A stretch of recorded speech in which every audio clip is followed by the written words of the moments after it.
Okay, let's talk sourdough starter. Well, hello YouTube. I would like to talk about sourdough starter because in the years that I have been using sourdough, How about baking with sourdough starter? In the years that I've been doing this, I have taken care of my starter multiple ways. And I've heard and seen multiple ways on the internet. I feel like I'm pretty well versed in it. But I think that the most important thing is that if this is well taken care of, then you're gonna have good results with whatever you're baking, including artisan bread. I really have never made a starter, which might be surprising. I was given my starter from my sister-in-law, who started years before I even did, and have just kept it going ever since. So I could show you, and maybe I'll even pop in some pictures of what my first loaves looked like, and it's atrocious. And you would probably look at them and think, why did you keep going? Because they were edible, that's why. And so I ate them, and then I was like, you know what, I can do this again. And I texted my sister-in-law and I asked her questions. She was like, maybe do this. And so she helped me like troubleshoot, and they just got better and better every time. Then I started doing research when it started coming online. So anyway, all of this experience to tell you, I think this is so important. And so I want to show you how to take care of it. First thing you want to start with is a clean bowl. And I'm going to measure 100 grams of starter into this bowl.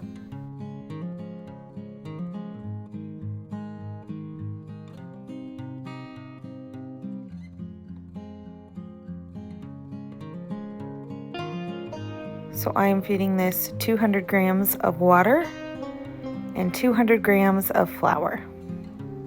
This is what's called a 1-to-2 ratio. You could also do 100 grams of flour and 100 grams of water, which is a 1-1-1 ratio.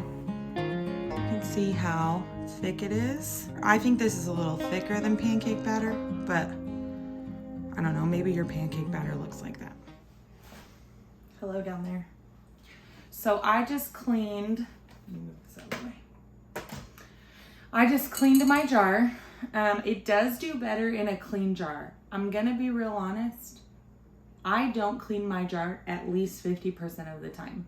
I think I'm gonna turn this into multiple days of feeding so I can actually show you the different ways to feed it. So you want a clean jar, it's best. It's not absolutely necessary.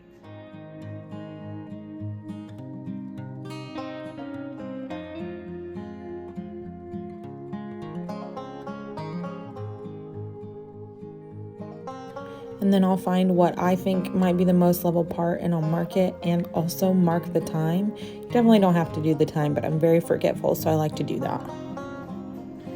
Then cover it loosely. I have this half-gallon cookie jar looking thing.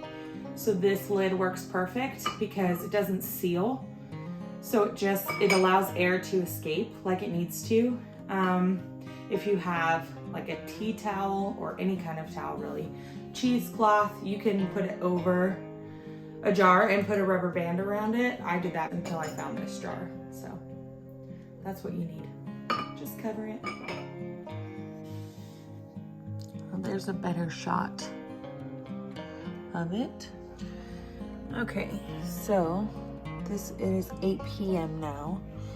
That is how much it's risen, but all of those bubbles are a really good sign. So it means it's active.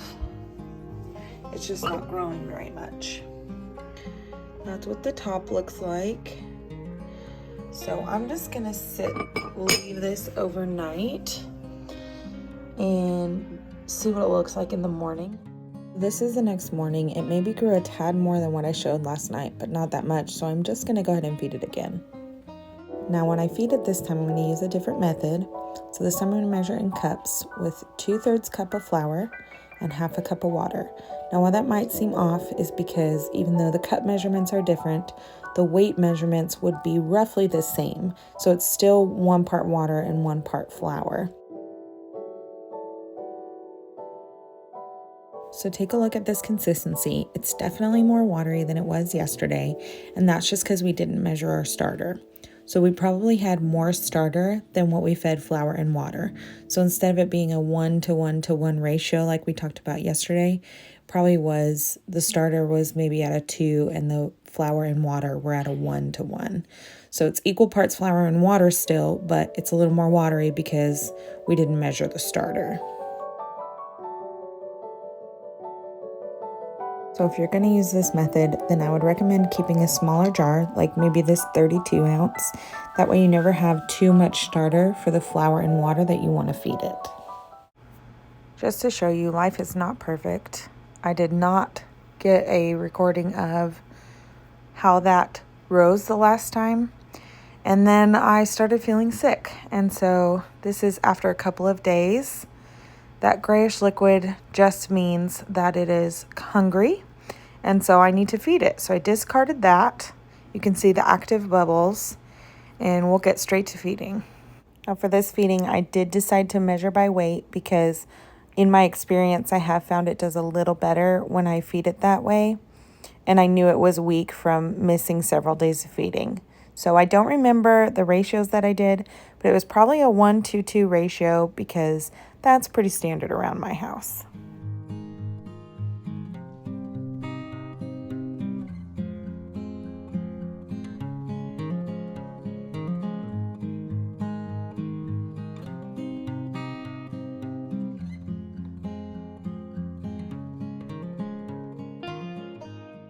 So the next video I want to show you is how I get away with not cleaning my jar, because like I mentioned earlier, I really don't do it all the time.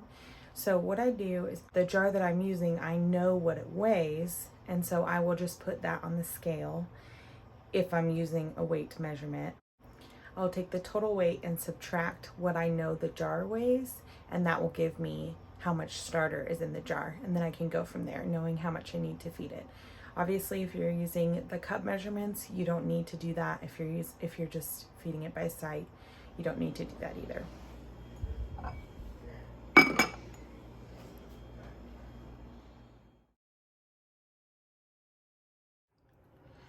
And that is beautifully what we want.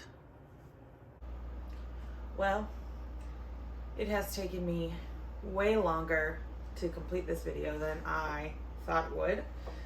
I got sick in between feeding. I really thought I would like film it like 3 days in a row and just show you the different options and then be done.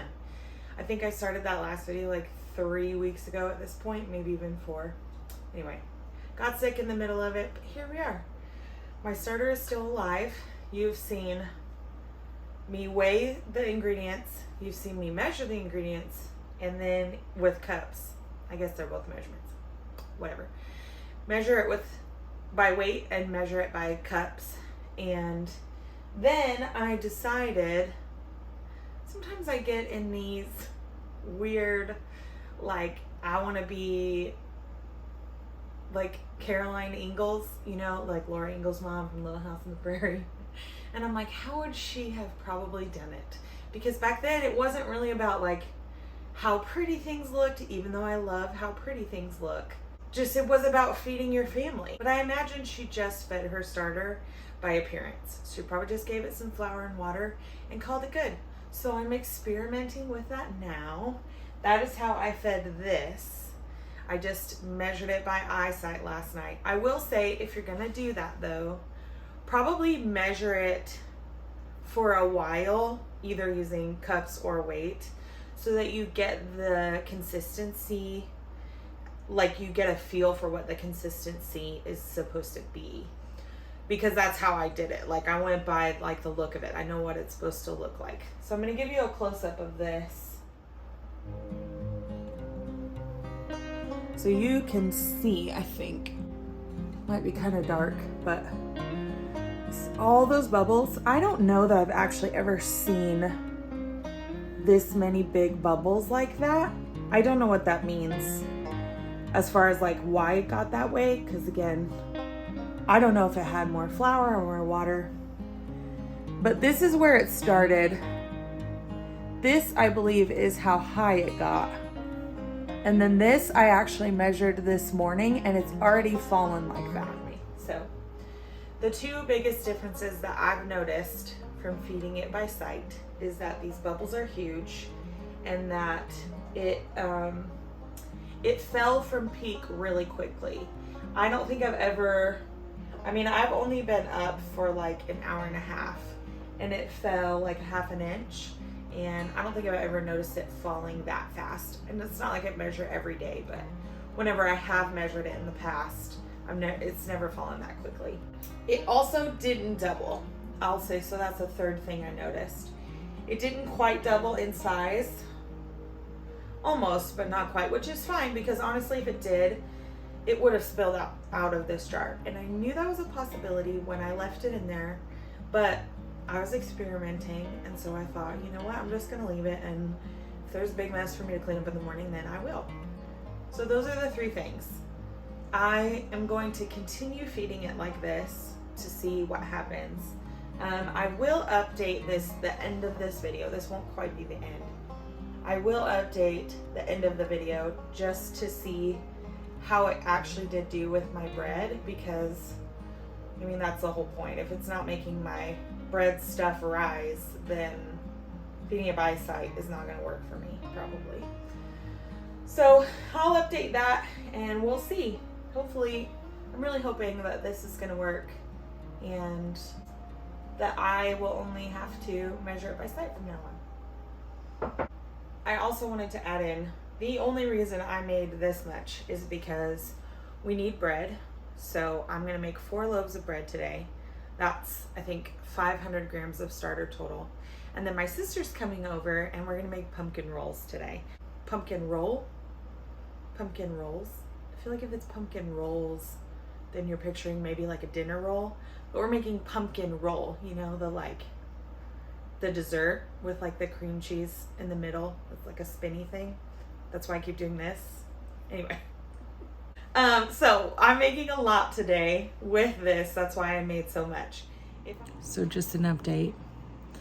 This is the bread I started around 9 this morning. It did seem like it took longer to rise, but I think it's also probably been decently cold in my house today because we keep it cold and it's cold outside. So I think it worked okay. I'll probably try this method for a little while, feeding it by feel, sight, whatever you want to call it, just to make sure, and maybe I'll go back. I don't know. So yeah, pick one and feed it that way. If you have more questions, drop in the comments below and I will be as helpful as I can be, or maybe point you to another video that I've watched that helped me. So hopefully this was helpful, and this just continues to help you in your sourdough making journey. I'll see you in the next video.